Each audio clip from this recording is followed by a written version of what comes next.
Hi, this is Paul. I'm recording this on Friday, and we did an estuary-style live stream conversation with a group of people that were at ARC 2025, and we talked about it a bit, and I want to share some of the further processing thoughts that I had after our conversation. Now, one of the issues that came up regularly in the conversation was the aesthetic. And I thought Mary Harrington really nailed this with the nomos of the airport. And this is a picture that she has on her Substack of an airport, and that's sort of the nomos of the airport. And part of what Christian Baxter talked about when he went to ARC was it didn't feel English. I was going to England. I wanted to feel something English. Now, of course, there's plenty of stereotypes and that go along with that. But he and I had just been over in Ireland where we had done an event which was put on by Marcus down here. And that event was very Irish. And there was no question about the Irishness of that event. Now, the ARC conference is not the World's Fair, but part of, I mentioned before, I went to the breakout session, the civilizational breakout session, which when I listened to other people's breakout session, that dinner, other people chose better dinners than I did. But I learned a few things at that dinner. Bethel was at my dinner. And one of the things that I learned, I've told this before, is that someone stood in line and asked a very particular political question. And David Stroud said, this isn't a political conference. We're trying to do change through culture.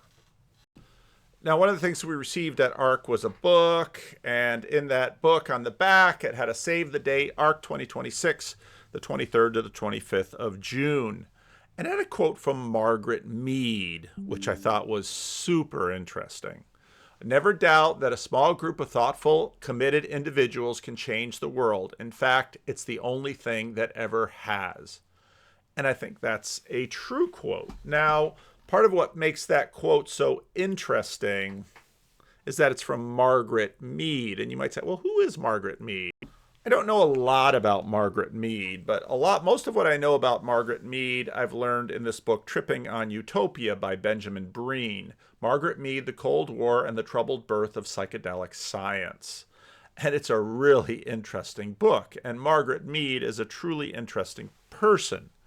But this message that is given by the ARC conference is, in fact, the clearest thing that I hear from underneath all of the noise, which is we at ARC wish to facilitate the creation of these little groups of committed individuals that will change the world.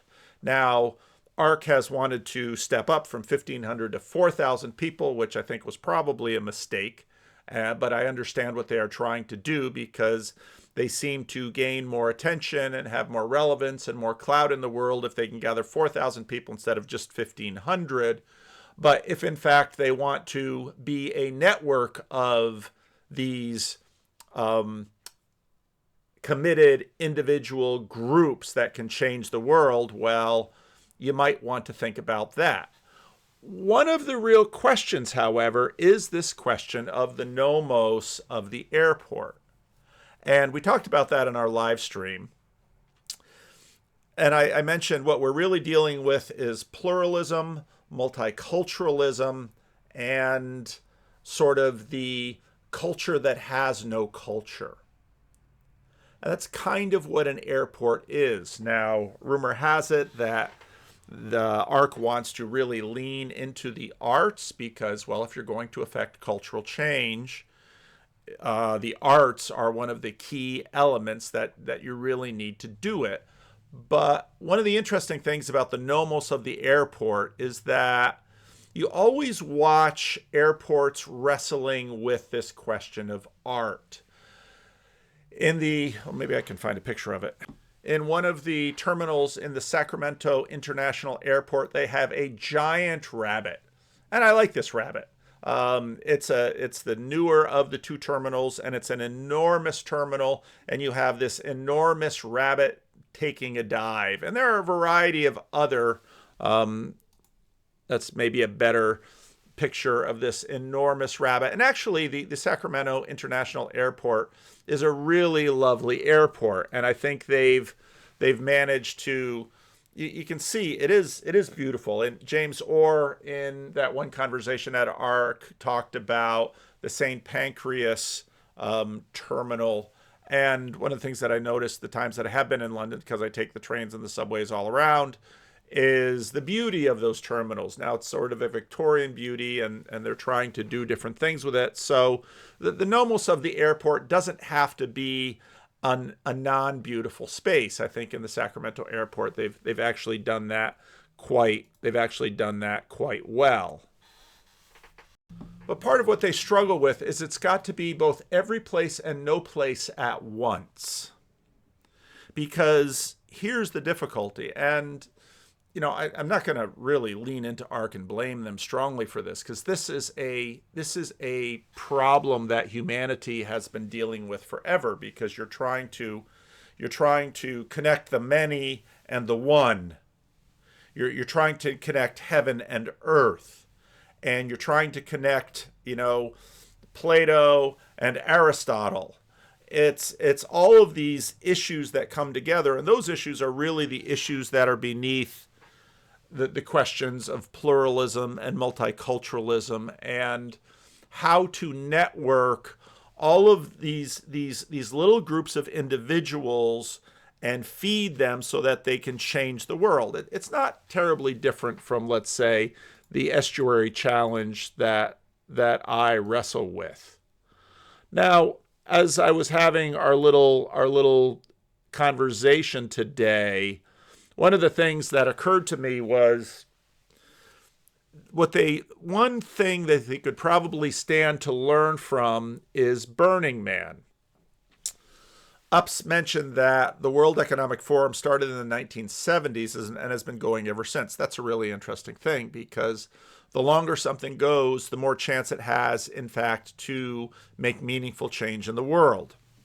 Burning Man hasn't been around quite that long, but I think they're looking at the size of the Burning Man, and the Burning Man has grown. See, this is part of the difficulty with looking at numbers and size. Now, you might think, oh my goodness, really? I mean, ARC is so Christian and increasingly Christian, but that's part of the thing that ARC has to sort of work through, is its Christian aspect.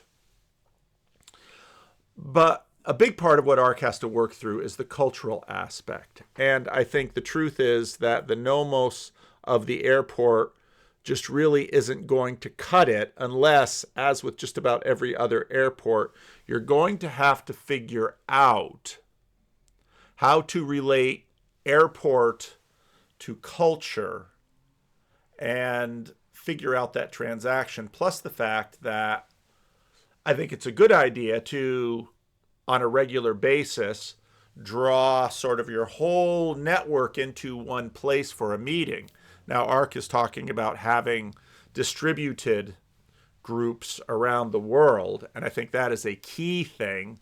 And I think, what they should really work on is figuring out how to get those groups smaller and smaller and smaller, and so that you scale all the way from the small group all the way to the universal. Because really, if you want cultural change, you're going to need a span like that to sort of connect heaven and earth. Now Burning Man, again, seems like a very strange thing. I myself have never been to Burning Man. I have friends who have been to Burning Man because I live in Northern California. A couple of my friends that I knew from the Dominican Republic traveled here to land here and get ready and then drive to Burning Man. And they went to Burning Man, and I heard quite a bit about it. Now, this little scene that I have before you is from one particular local news take that it's done on Burning Man. You can find these all over. And of course, Burning Man has a lot of reputation. And again, there are many aspects of sort of pagan Burning Man that I'm not saying that ARC should think about. But what thing Burning Man does do is establish, so the desert is kind of this plain canvas that they're supposed to leave nothing behind. That's a big value at Burning Man. But what they are going to do is construct basically a city. And the city at Burning Man is a city of worlds. Because one of the things that Burning Man does do far better than Ark is actually motivate artists to do something with their art and to create worlds with their art, because in many ways that's what artists do. Now, there are other kinds of people at Burning Man that are not artists, like myself, but ideally, one of the things that Ark should learn to do is not just come into a space and have talking heads, create content for YouTube, which has its value. I love content for YouTube. I make it almost every day. But to create little worlds and to create a nexus by which people can travel to the little worlds. Now, when you have just a group of people who are, well, let's see what this one has to say.